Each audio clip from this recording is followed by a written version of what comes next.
if the culture of the orphan is characterized by the imperatives of provision and protection, then what characterizes the culture of the son? When Adam was separated from his father, when Adam saw himself as flesh, not a spirit clothed in flesh, but as flesh, he was immediately struck with the vulnerability of his position in creation and moved immediately to address his need as he perceived it. So there was a mindset change. When we speak of the mindset change, we understood and we spoke about how this gave rise to a different culture, the original earth culture, the culture that sprung from the earth, from Adam. It did not originate in heaven. It did not come from God. How then is that culture different from the culture of the Son? And since human culture today represents the full maturing of that which occurred then, how do we make our way back home to the culture of a son? Well, first we must understand the culture of the son, and then we must understand the methodology by which that culture becomes ours again. But what is the culture of the son? To ask the question differently, what is the purpose for which God created us and put us into the earth? We know what we were supposed to do, but perhaps the gap yet is the question of why we were to do that. We know what we were supposed to do. We were put here to rule. God said, have dominion over the fish of the sea, the fowl of the air, over all the earth and everything in it.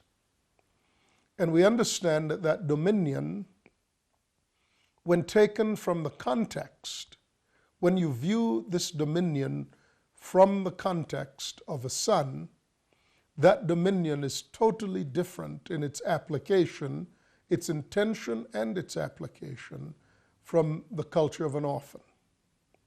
From the culture of an orphan, to have dominion means to bend everything to the hierarchy of needs, to the need for provision and protection.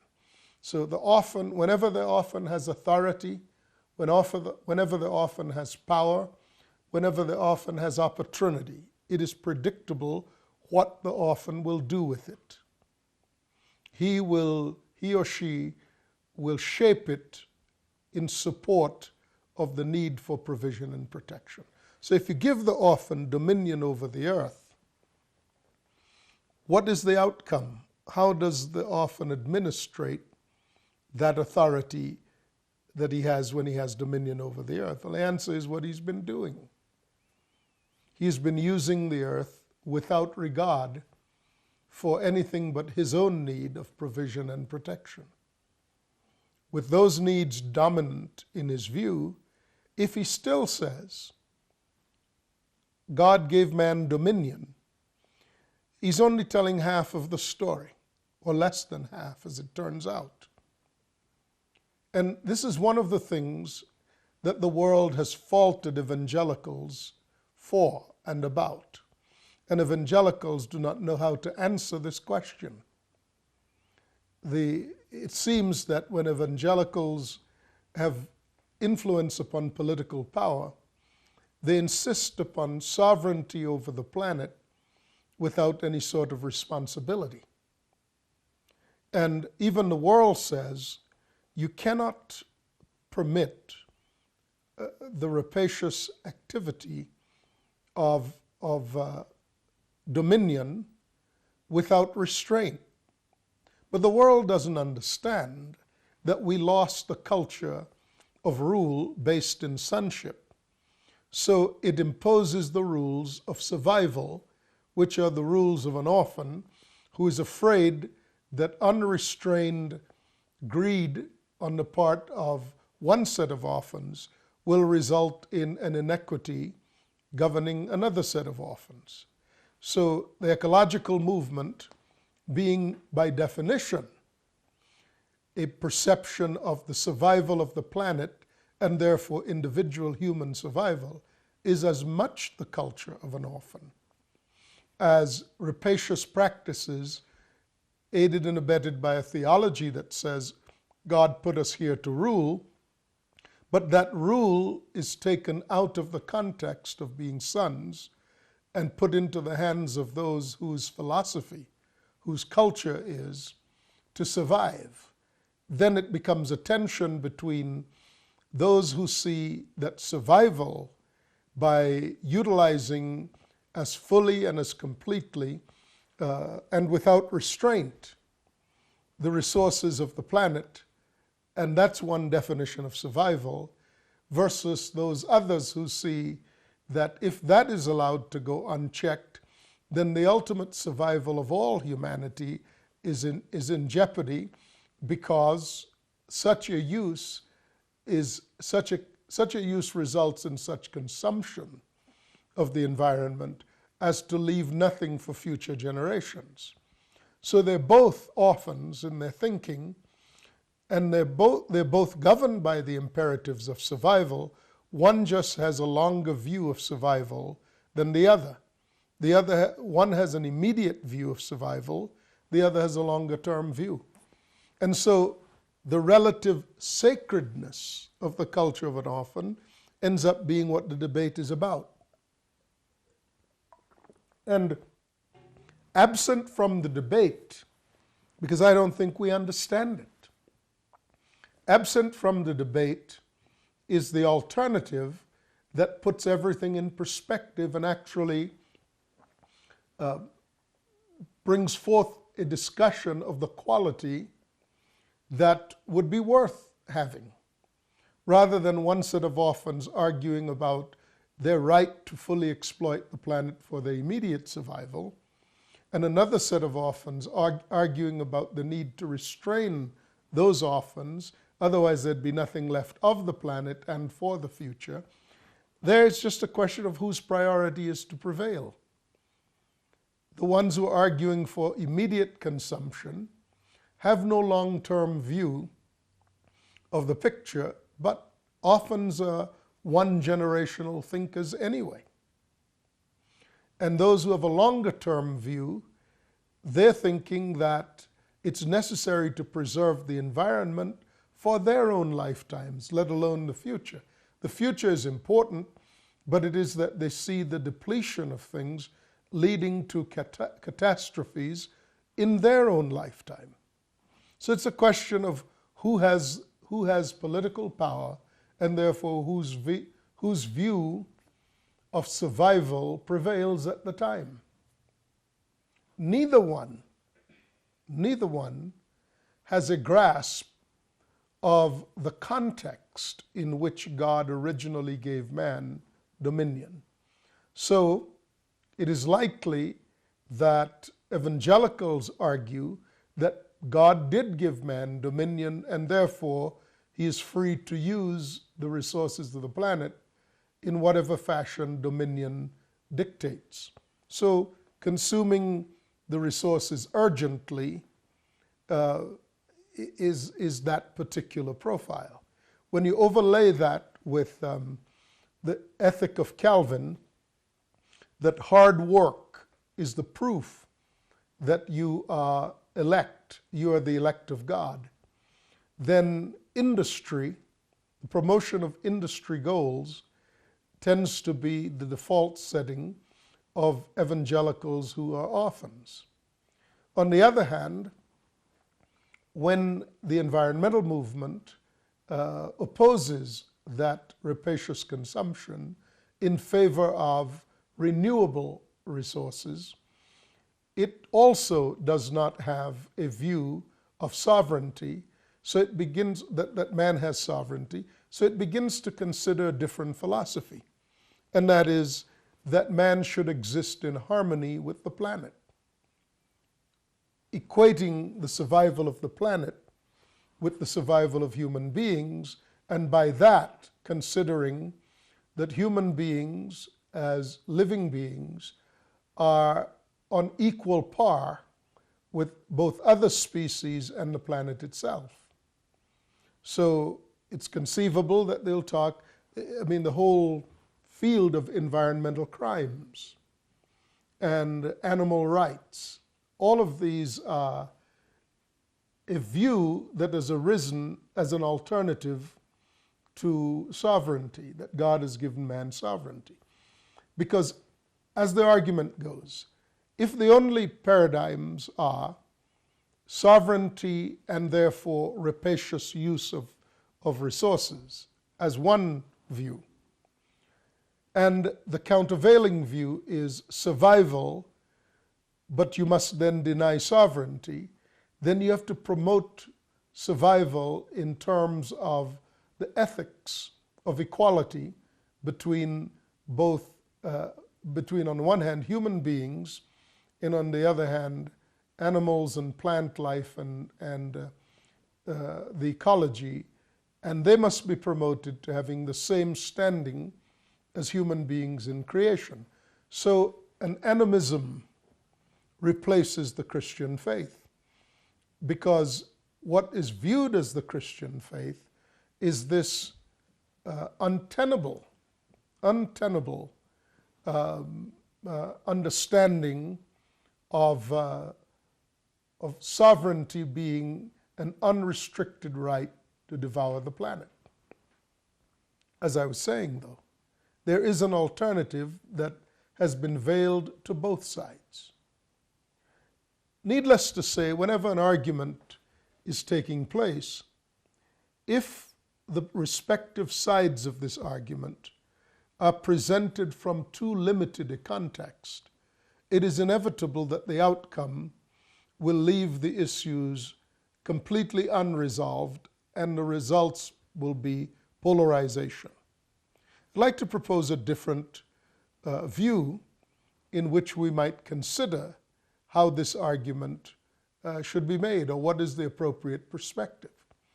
And that is to lift the discussion from its context, its cultural context of orphans preoccupied with survival, to sons being given the right to rule. Well, first, we must return to the culture of humans as spirits, not primarily as flesh. That we are clothed in flesh, but the flesh is our clothing, it's not who we are. Then that asks the question, what then do these spirit beings, what is the purpose for the existence of these spirit beings? Well, clearly, there's a need for certain accommodations to the flesh, but it is not the reason for being. So it shifts, the core emphasis regarding being shifts from survival to something else. What is the something else? If human beings are not flesh, that's simply where they live. These bodies of ours are not who we are, they're simply where we are. Then if that shift in emphasis results in a shift from survival, measured in terms of provision and protection, what does it shift to? And the first part of the answer is it shifts to the fact that we are spirit, and then spirit has a different purpose. The purpose of a spirit in creation is fundamentally different from the purpose of human flesh in creation. What then is the purpose of a spirit being? The answer to this is supplied to us from the book of Hebrews, chapter 1, verse 3, which says, "The Son is the radiance of God's glory and the exact representation of his being, sustaining all things by his powerful word. And after he had provided purification from sin, he sat down at the right hand of the Majesty in heaven, So he became as much superior to the angels as the name he has inherited is superior to theirs. For to which of the angels did God ever say, "You are my son, today I have become your father"? Or again, "I will be his father, and he will be my son"? And again, when God brings his firstborn into the world, he says, "Let all God's angels worship him." Now, powerful, because it describes again the original culture. God is a spirit. When God made man as a son of God, and Adam was the son of God according to Luke 3, God was putting his son into the earth. But as a son, Adam did not resemble God in Adam's fleshly appearance. For God is a spirit, and a spirit has no fleshly appearance. So Adam was a son of God in spirit, and that spirit was housed in flesh, the flesh being the clothing that he wore. But before his deception, in which he saw both who he was and therefore what he was to do, as colored by the fall, as governed in his perspective by his separation from his father, before that occurred, how did Adam live in creation? Well, Adam ruled in creation, and his rule was with the same character as God. One of the first things that Adam did was he named the animals. And more than naming them, he brought a kingdom order to them. The way that Adam arranged the understanding of the world is still how we talk about the world today. We still talk about the plant kingdom and the animal kingdom, because the one who brought this order was the king. And God had instructed Adam to, quote, tend to the garden. In other words, he was not just to go about considering what he would consume. He was to go about and establish order over that much of creation that had come up by then. In other words, until he would have his own children and human society would become civilized, meaning that the civil order of heaven would govern the behavior of human tribes, human families in the earth, eventually evolving into nations. That was the role of a ruler king who was a son of God put into the earth. Now, Adam communed with God on a regular basis. God came morning by morning. Every day, God came into the garden. And God himself instructed Adam in the matter of Adam's rule. So all of the characteristics of God began to be imparted to Adam, and Adam had the same view of creation as the Creator himself. The one who made the universe and who made the earth on which Adam was placed to rule was the one instructing Adam about the propriety of rule. Therefore, it is fair to say that Adam was given the understanding of the world from the viewpoint of the one who made the world. And we know something about the nature of God. The seven spirits of God referred to in both Isaiah and the Revelation speak of a God of lordship. So Adam was a ruler, God is a ruler. And ruling is a necessary function if rights are to be protected and preserved. Ruling is necessary. The notion that no one is ruling is absurd, because it makes way for chaos and a form of rule that is more endemic to the condition of an orphan than it is to the display of the nature of God, and that is the survival of the fittest.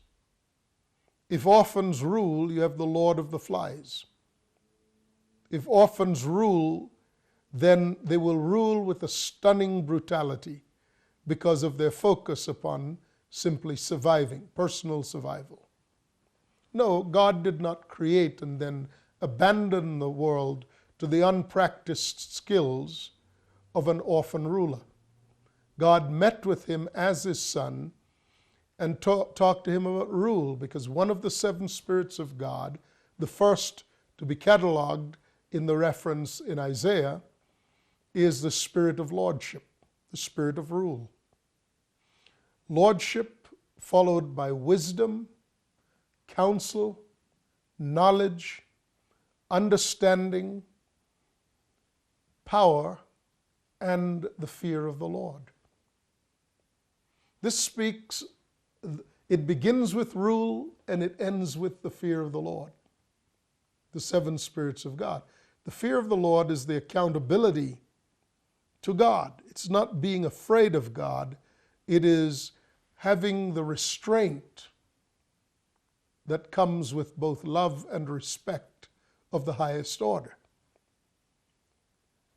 The thing that is most enduring about the way humans behave is whatever they do natively.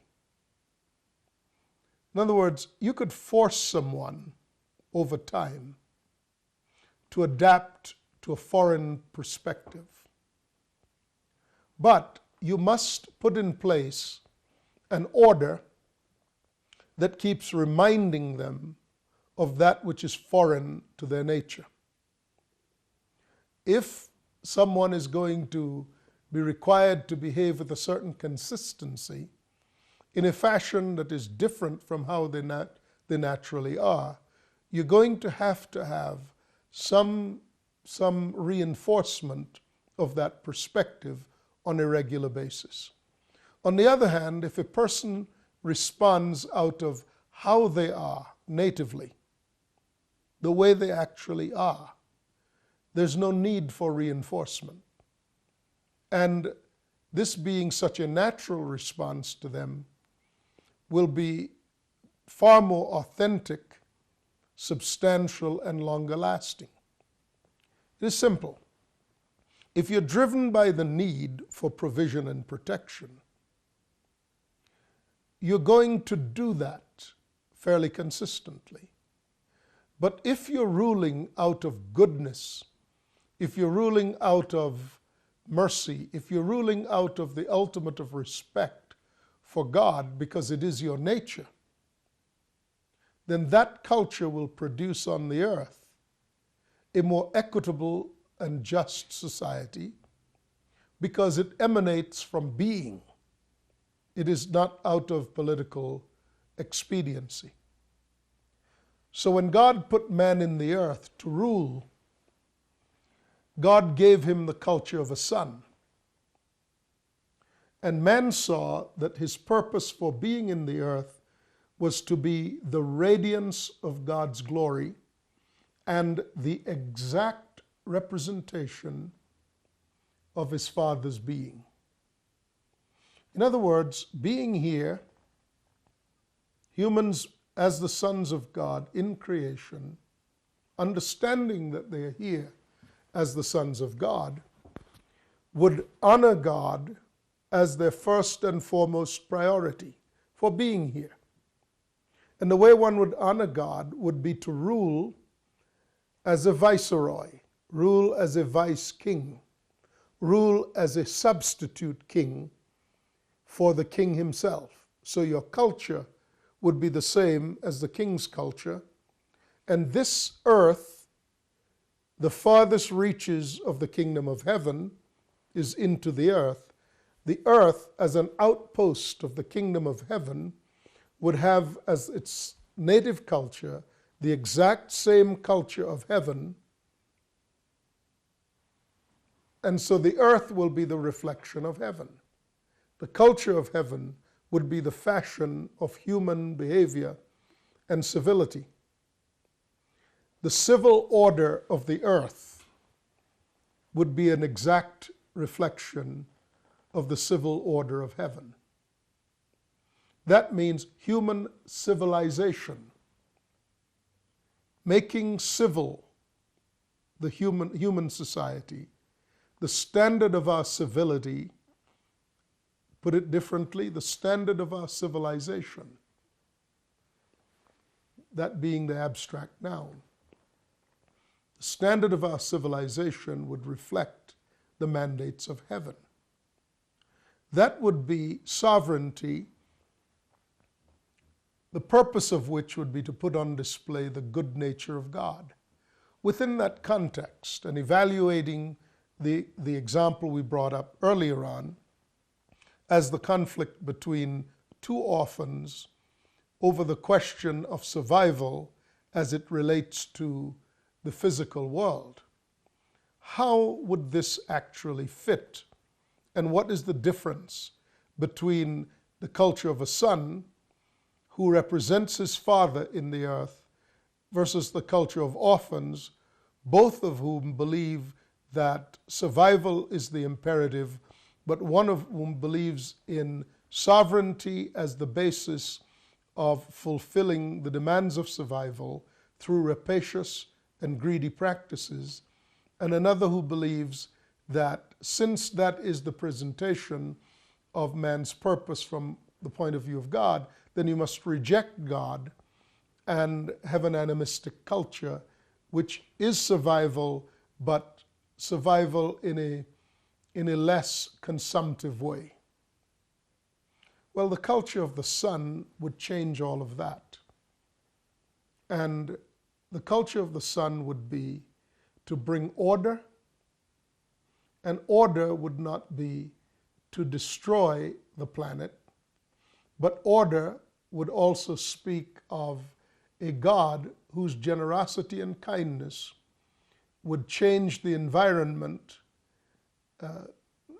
to make it all the more compatible with human need. No matter how the population increases, there'd be equitability and justice from a divine perspective, not from the perspective of the force of law. Now, this is not a full discussion of this point, merely to bring into the mix this alternative perspective. We'll continue our discussion of the culture of the Son, whose purpose is to represent the Father.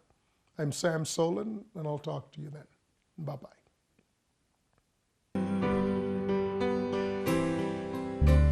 I know the plans that I have. They are good for you. They are good for you. I know the plans that I have. They are good for you. They are good for you. And no matter, child, what voices you heard, just keep trusting.